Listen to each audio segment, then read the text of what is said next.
이제 8권 얘기를 좀 본격적으로 좀 해보려고 하는데요. 8권에서 이제 제일 눈길이 가는 게 두 꼭지가 있었는데요. 하나는 창비 2021년 가을호에 있었던 동학 특별좌담이고요. 그 다음에는 맥락청 TV에서 2022년 여름에 하셨던 로런스 초대석입니다. 8권에는 두 꼭지뿐만이 아니라 선생님의 저서 근대 이중과제와 한반도식 나라 만들기에 관련한 회화라든지 20대 대선, 한국 정치나 언론 문제 다루는 그런 것도 있었고요.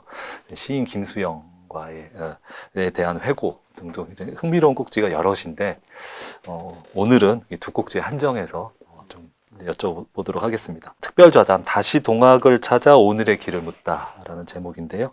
요거는 일단 선생님하고 도울 김용호 선생의 만남서부터 사실 화제가 좀 되었던 것 같습니다. 그리고 여기에 동학 연구자인 원광대의 박맹수 교수가 가세를 하면서 이야기가 더 풍부해졌던 것 같은데, 창비에는 2021년 가을호에 말씀드린 대로 발표가 되었고, 그 자담 영상이 창비 TV하고 도울 TV에 이제 동시에 나오게 되면서 조회수가 양쪽에서 이제 급상승했다라는 얘기도 좀 들었었습니다.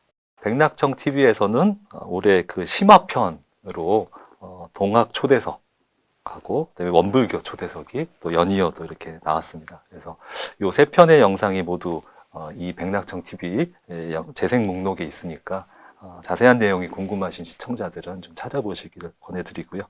어쨌든 선행학습이 있었으니까 여기에 대해서는 좀 짤막하게 질문을 드리고 넘어가려고 하겠습니다.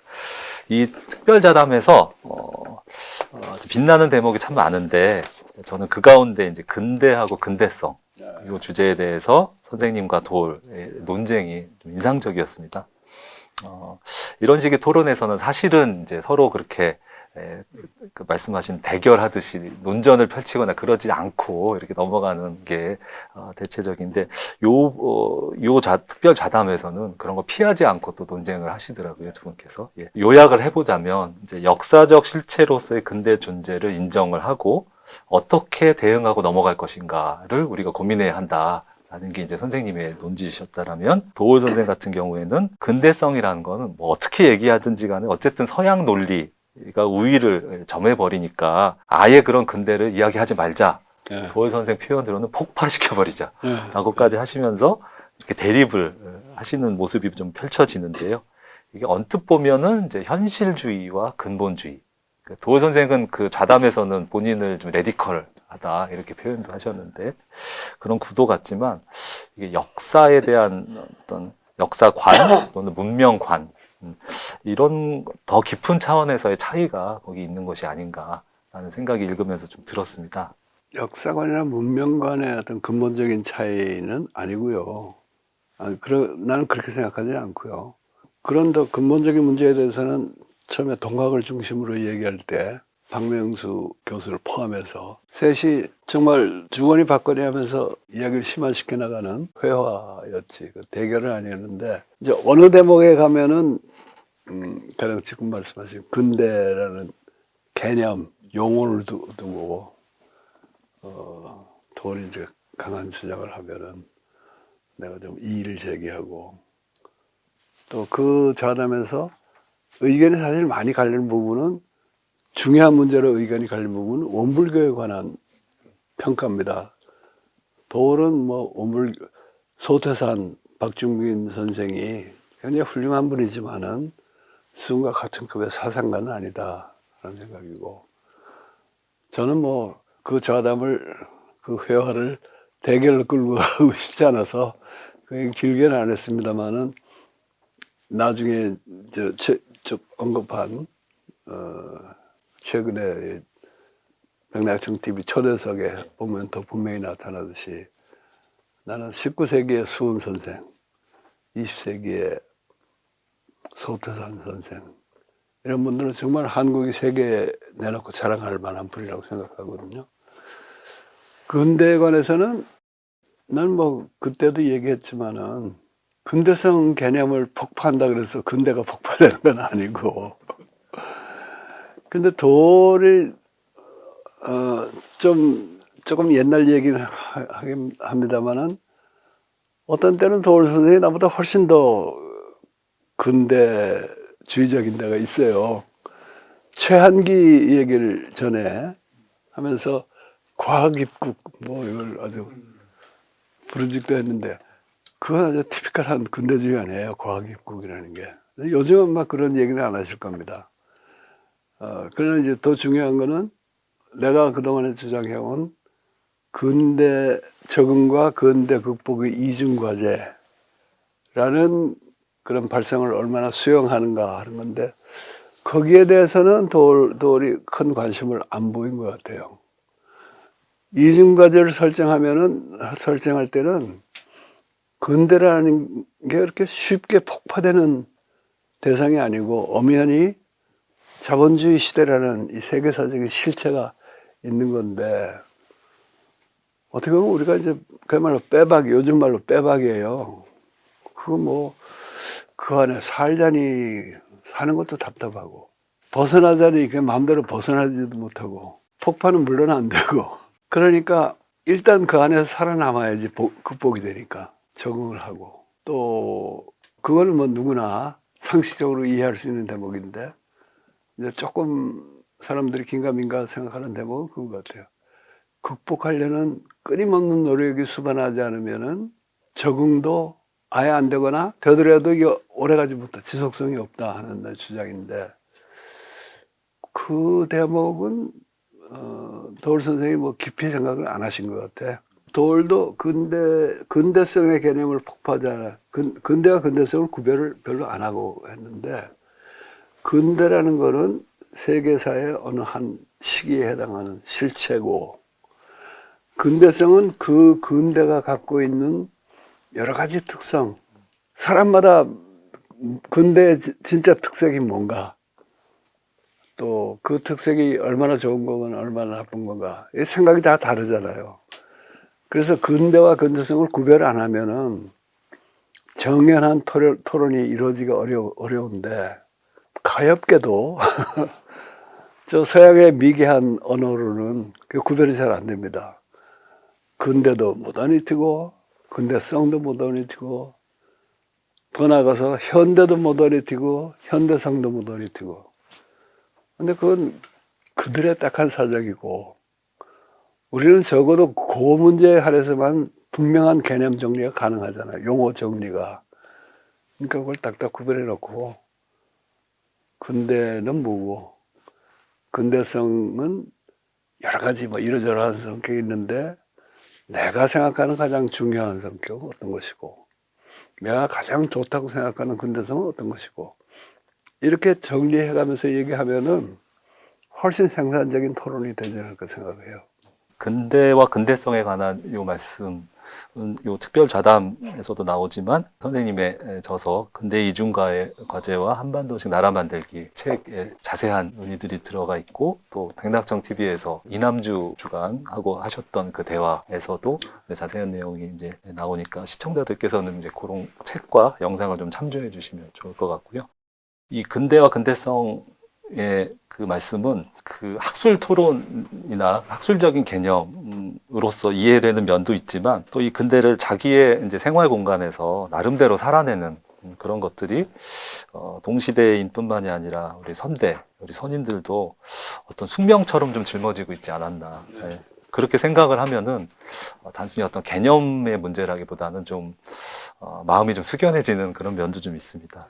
선생님께서는 그 근대에 적응하면서 넘어서기라는 것을 좀 다른 표현으로 하자면 문명의 대전환의 과제라는 말씀을 하신 바가 있고 그것을 한반도에서 수행해온 흐름이 바로 후천개벽 운동이다. 이제 이렇게 알려주시기도 했고요. 그 시발점에 수훈체제의 동학이 있다고 역설하신 바가 있습니다. 근대를 넘어서려고 했던 수훈의 비전은 그 당대에는 비록 온전히 실현되지 못했지만 그 이후에 그런 희생과 노력으로 우리 한반도 민중이 근대에 적응하면서 극복해오는 그런 삶을 가능성을 모색하는 일이 가능하지 않았나 이런 생각이 들고요. 수훈 체제 이후에 우리의 삶이 그랬다면 선생님께서도 사실 그런 대결하고 극복의 긴장 속에서 살아오신 게 아닌가 좀 짐작을 좀 해봅니다. 그래서 이 수훈 시대의 대결, 그 다음에 지금 오늘날의 우리의 대결. 이 어떤 점에서 갖고 좀 다른지 네. 이런 것 말씀을 좀 듣고 싶습니다. 그 시대를 사람들이 얘기할 때 서세동점이라는 말을 쓰죠. 예. 이거는 사실은 이제 개항을 하고 제국주의의 침탈을 받고 할 때부터는 이게 해당이 안 되는 얘기. 너무 점잖은 말이에요. 서세동점이라는 거는 더 이전에, 그리고 중국 같은 나라는 끝까지 식민지는 안 됐기 때문에 서세가 점점 동쪽으로 오면서 뭐 여러 가지 문제를 야기하고 동방에, 그러니까 이 동양에 위기가 닥쳤다. 뭐 그 정도의 점잖은 표현인데, 수은 선생의 특징은 이미 그것이 서세동점이라는 게 제국주의 침탈이다. 사상적인 침탈이랄까? 그런 것을 간파하고 정면으로 대결을 하신 게 이제 수은 선생의 위대한 점인데, 그러나 그분은 자본주의 세계 시장에 우리가 편입되는 과정은 못 보고 갔었죠. 그걸 뭐 우리 굳이 어느 시점을 잡는다면 1876년 강화도 조약을 통해서 우리가 일본과의 불평등 조약을 맺잖아요. 이제 그걸 통해서 서양 제국주의 열강이 일본을 일종의 대리인으로 삼아서 조선을 자기 그 세계 시장에 편입시킨 거거든요. 그러니까 이제 그때부터는 제국주의 침탈이라는 게 바로 자본주의의 세계 지배의 일부라는 게 점점 실감하게 됐고, 가령 소태산 박중빈 선생하고 수은의 차이를 말한다면은, 이분은 강화도 조약 이후만이 아니라 실제로 일제 강점, 일본의 식민지 지배가 시작한 이후에 대각을 해서 자본주의의 문제점을 더 직접적으로 느끼고, 그래서 이제 물질이 개벽되니 정신을 개벽하자. 물질 개벽에 상응하는, 자본주의가 지금 불러일으키고 있는 이 참 거의 물질 개벽에 준하는 변화를 감당할 수 있는 정신 개벽을 해야겠다 하는 거를 더 이렇게 또 분명하게 부각시킨 점이 그 시대적인 차이가 있고요. 지금으로 말하면은 지금도 이제 그 기본적인 그 상황은 그렇죠. 물질이 개벽되고 있으니까 우리가 정신 개벽을, 그걸 감당할 수 있는 정신 개벽이에요. 그걸 안 하고서는 살아남을 수 없다 하는 그 기본적인 상황은 같지만은, 물질 개벽의 정도도 다르고요. 또 물질 개벽,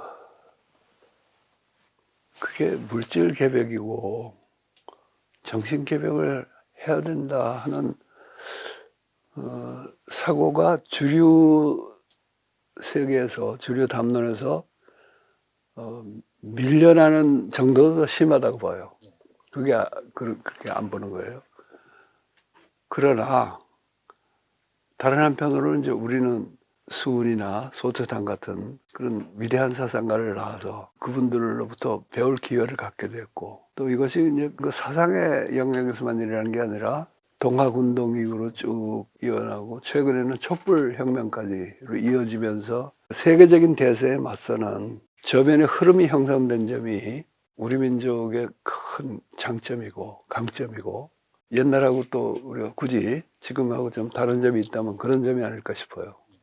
예, 이 특별 좌담이 있은 이듬해에 백낙청 TV에서 로런스 초대석을 하십니다. 그리고 그게 이제 이 회화록 8권의 뒷부분에 좀 실려 있는데요. 이 초대석은 2020년에 내신 서양의 개벽 사상가 D.H. 로런스 주제로 하신 회화인데, 이 자리에는 책에 서평을 쓴 로런스 연구자 2분하고 그다음에 조선시대 사상 연구자 1분이 이제 참여를 해서 4분이서 회화를 했습니다. 이 로런스 초대석 역시 좌담 영상이 백낙청 TV에 올라와 있고, 또 창비에는 또 이 책에 대해서 자세한 서평이 나온 바가 있으니까 관심 있으신 분들은 그런 것도 좀 참고해 주시면 되겠고요. 제가 꼭 여쭙고 싶은 것만 좀 추려서 좀 말씀을 드리겠습니다. 책을 보시면 아시겠지만 로런스 초대석도 이제 동학 좌담처럼 분량하고 밀도가 상당한 그런 회화입니다. 근데 이걸 한마디로 요약을 좀 해보자면, 어째서 로런스가 서양의 개벽 사상가인가 라는 물음에 이제 답을 같이 해가는 그런 회화 같은데요. 그 서양 전통의 형이상학적인 사고 방식을 이제 타파를 했다라는 게 일단 한 가지로 알 수 있는 것이었고, 네, 근대의 문제를 좀 기술주의적으로 해결하려고 하는 그런 접근 방식, 그런 해법을 이제 뭐 비판함으로써 새로운 삶의 가능성을 제시하려고 했다. 이런 것들이 이제 두 번째로 꼽을 수 있는 그 이유일 텐데, 이게 선생님께서는 그 물음에 대한 답으로서 인간의 사유 능력의 회복, 제대로 생각하는 능력의 회복, 그리고 진리의 길을 찾고 닦아서 살아가는 일의 중요성을 이제 우리한테 깨닫게 해준다라고 이제 지적을 하십니다. 지금 이제 이 책을 보는 우리가 로런스를 서양의 개벽 사상가라고 칭할 수 있다라는 선생님 말씀을 좇아서 그렇게 로런스를 다시 읽는다라면, 가령 로런스 시대에는 좀 상상하기 힘들었던 지금 현실의 문제, 가령 이제 뭐 인공지능 같은 것들이 나와서 그 위험성이 이제 경고되고 있다든지, 기후 위기가 거의 이제 전 세계로 전면화되고 있다든지, 이런 현실에서 우리가 로런스의 현대 문명 관에서 얻어야 할 지혜가 있다라면 무엇일지 좀 여쭙고 싶습니다. 그러니까 사실은 지금 두 가지 질문을 하신 거예요. 예. 하나는 어째서 로렌스가 서양의 개벽 서사인가, 사상가인가. 근데 이제 그것은 사실은 우리 논의의 시발점이었죠. 그 다음에는 로렌스에서 지금 우리는 뭘 배울 수 있는가. 이건 전혀 다른 문제이고 어떻게 보면 더 어려운 문제인데, 가령 인공지능이니 뭐 이런 거는 로렌스가 전혀 모르든 알 수가 없었던 그런 현상이라고 얘기하셨지만은, 우리가 수은 선생이나 소태산 선생의 사상이 아직도 살아있다고 하는 거는 그분이 그 시대에서는 알 수 없었던 현상들에 대해서도 계속 답을 주고 계시다는 뜻이거든요. 나는 마찬가지로 로렌스, 가령 인공지능 문제와 관련해서 내가 그 책에 7장인가요? 가상현실 얘기하잖아요. 가상현실이 인공지능 그거하고 이렇게 연결되는 이야기인데, 현대에서는 우리가 참고해야 할 많은 그 통찰들이 이미 들어 있습니다.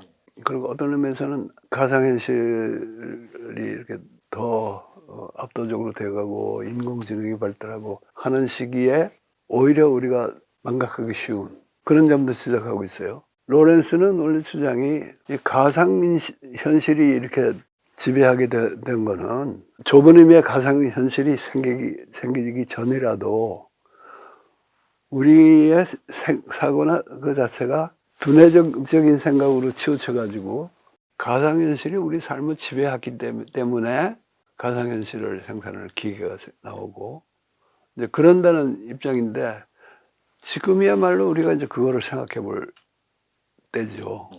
로렌스뿐 아니라 서양의 뭐 여러 사상가들도 얘기하는데, 플라톤에 의하면은 우리가 사는 이 일상현실이 가상현실 아니에요. 거기서 진짜 몸으로 사는 우리 인간하고 몸의 작용의 일부에 지나지 않는 두뇌 위주의 사유랄까? 이런 것의 괴리가 이미 시작이 됐고, 그게 극대화된 게 오늘의 현실이고, 그러면은 그렇게 극대화된 상태에서 우리가 머리를 더 잘 굴려가지고 이걸 극복하겠다. 그게 이제 기술주의적인 사고일 수도 있고, 휴머니즘이라는 것도 사실은 많은 경우에 그런 겁니다. 그게 아니고, 더 다른 차원에서, 원불교 표현을 하면은 정말 정신을 제대로 개벽을 해야 된다. 수은 선생의 표현 내용은 다시 개벽을 해야지 이걸 감당할 수 있는 것이다. 이런 얘기를 하는데, 그런 점에서 로렌스가 하는 말이 통하고, 또 그 통한다는 거를 우리가 인식했을 때는 첫 번째 질문, 어째서 로렌스가 서양의 개벽 서사인가 하는 질문에 대한 답도 저절로 나오는 거죠. 가장 흥미로운 부분 중에 또 한 가지는 로런스가 휘트먼의 열린 길 사상을 원용을 해서 주장하는 민주주의 문제입니다. 그 회화하고 선생님 책에서 나왔던 부분 좀 요약해서 말씀을 드리면, 열린 길을 함께 가면서 영혼과 영혼이 만날 때 진정한 민주주의가 이룩된다. 그리고 그 와중에 자신보다 더 위대한 영혼을 만나면 그 힘을 알아보고 추앙하게 하게 된다. 선생님께서는 로런스 자신도 이런 영혼의 위계 질서라고 할 만한 것과 현실 사회생활의 체계를 어떻게 결합할지에 대해서는 원만한 답을 내놓지 못했다라고 이제 평가를 하시고요. 그러면서 그 대안으로서 삼을 만한 가르침 소개를 이제 해주시는데, 동아시아 그 중에서도 이제 한반도의 원불교 지도자인 정산 송규의 삼교론을 이제 설명을 해주십니다. 삼교론은 이제 세 가지 가르침일 텐데요. 한 가지는 이제 도치, 진리를 추구하는 그런 면이고, 덕치는 지도자의 덕성을 말하는 것이고, 정치는 이제 법과 제도에 따른 다스림이 되겠죠. 그 세 가지를 이제 결합을 해야 한다라는 삼교론을 이제 설명을 해주시는데요. 지금 저희한테 정치라는 법과 제도의 문제는 좀 익숙한 편입니다. 네. 근데 도치나 덕치라고 하면 이거는 좀 전통 시대에서나 나올 법한 뭐 그런 이야기 아닌가 싶기도 하고요. 근데 달리 생각을 해보면 사실 지금 한국 현실을 돌아보면 과연 이제 정치라도 제대로 되고 있는지 이제 의문이 강하게 들기도 합니다.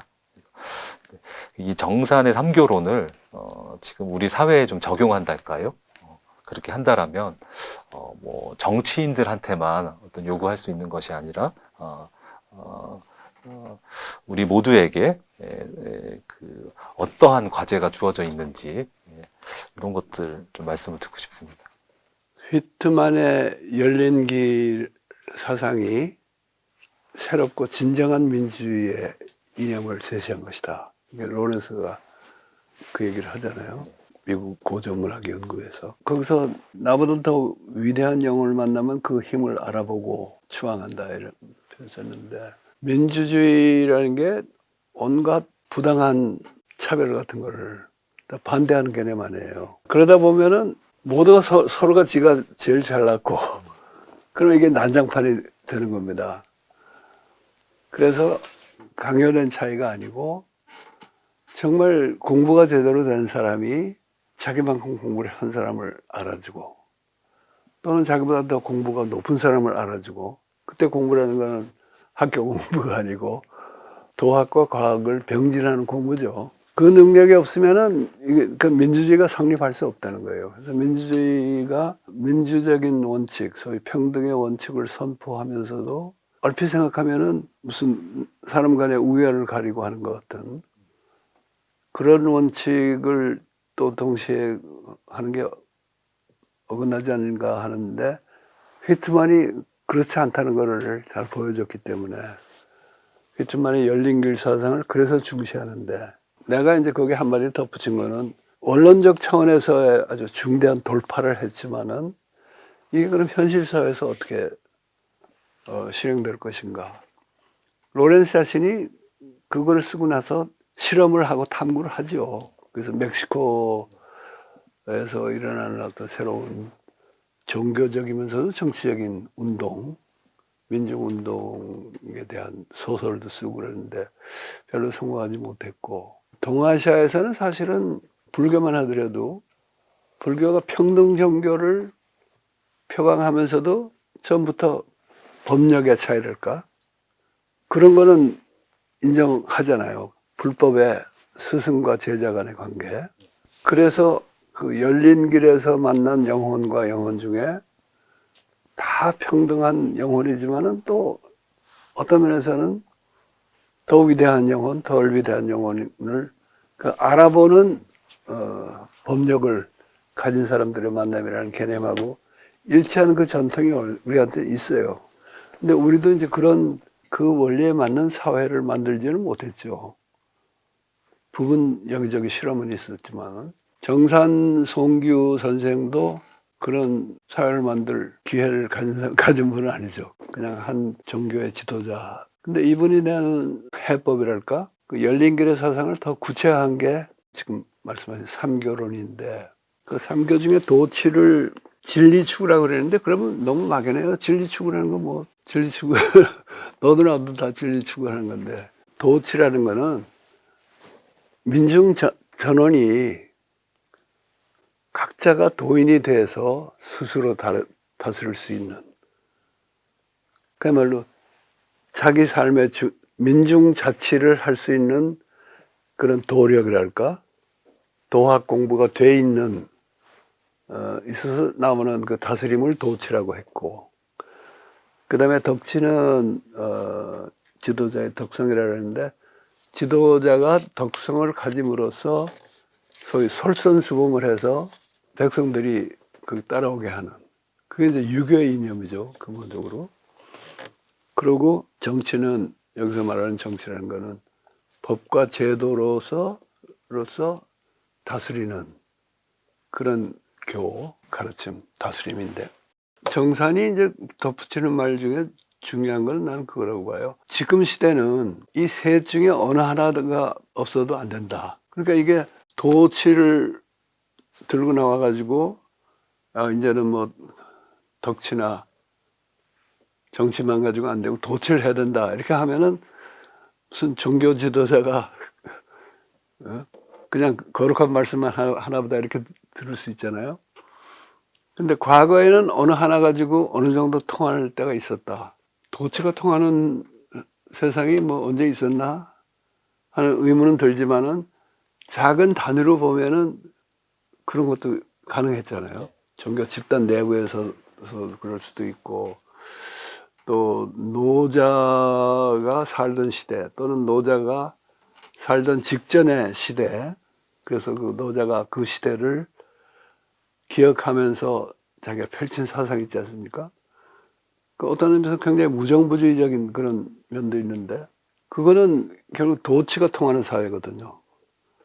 그래서 그 과거에 도치가 통하는 사회, 덕치도 유교 사회가 덕치를 표방했지만은 덕치만 가지고 운영된 적은 없죠. 그러나 부분적으로는 덕치가 우세했던 그런 사회도 있고, 정치는 또 특히 서양에서 로마 시대 이후로 이제 법치, 그 서양의 법과하고 다르죠. 이게 어떤 보편적인 법률을 중심으로 돌아가는 사회를 만들고자 했고, 그 상당히 부분적인 성과를 여기저기서 단편적으로 이룰 수는 있지만은, 다가오는 세상에서 이게 두루두루 통할 수 있으려면은 이 세 가지가 다 있어야 된다.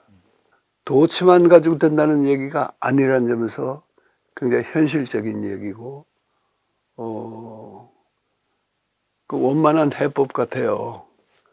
근데 이것도 역시 어떻게 보면 일반론이거든요. 그렇잖아요? 뭐 원론적인 얘기지, 그분이 그런 세상을 실험한 것도 아니고. 그러나 나는 우리 촛불혁명 같은 것이 그런 그 삼교가를 두루 갖춘 사회를 향한 역사적 실험의 일부가 아닌가, 그렇게 믿고 있습니다.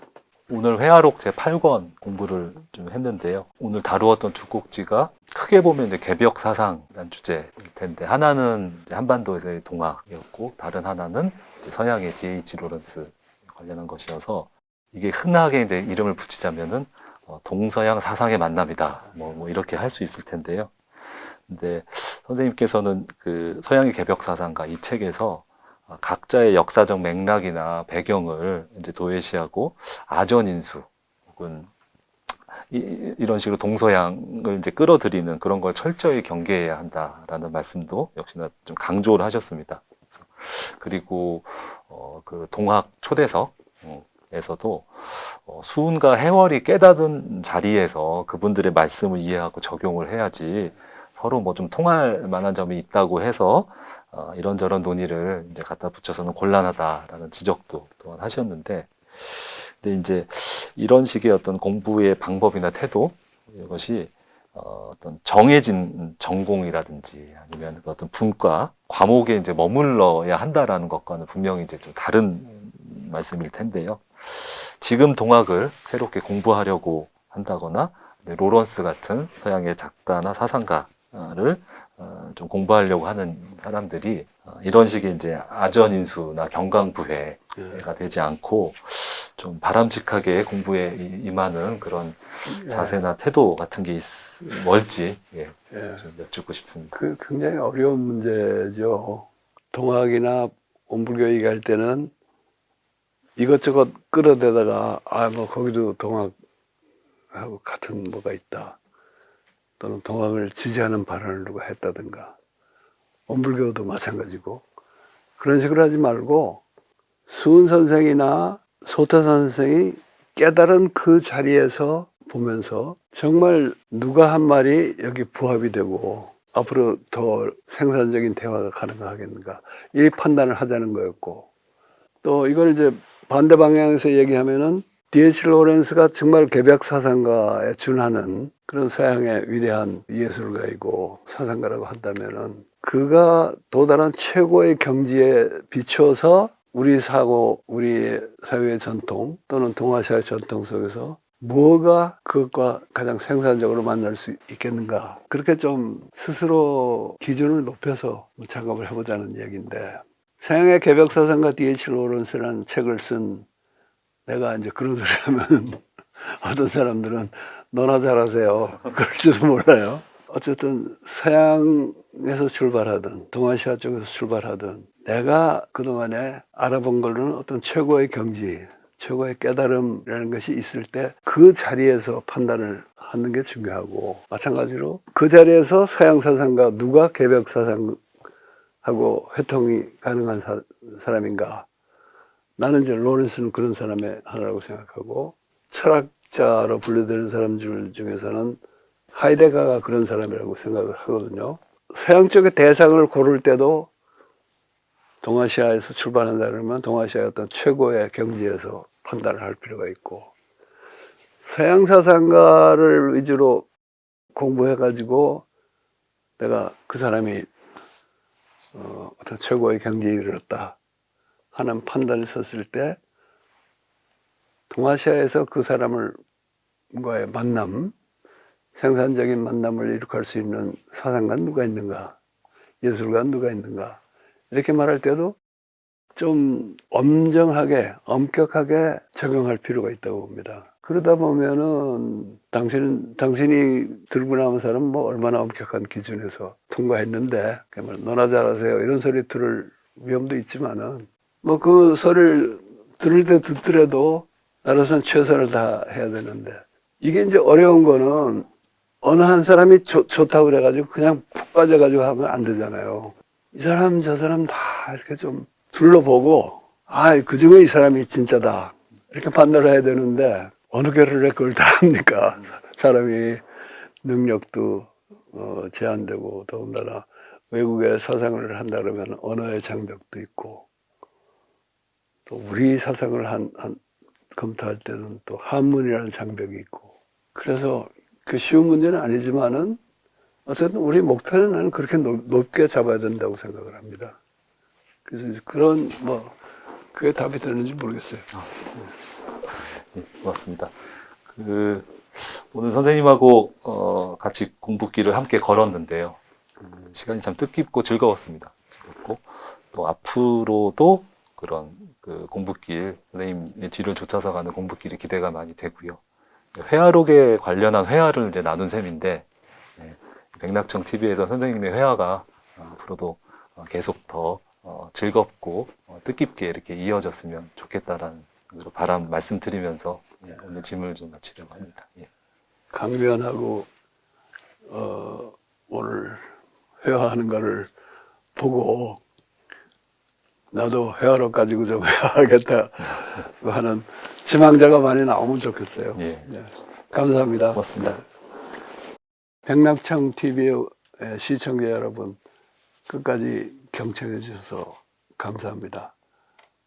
앞으로도 계속 관심과 애정을 갖고 지켜봐 주시기를 바랍니다.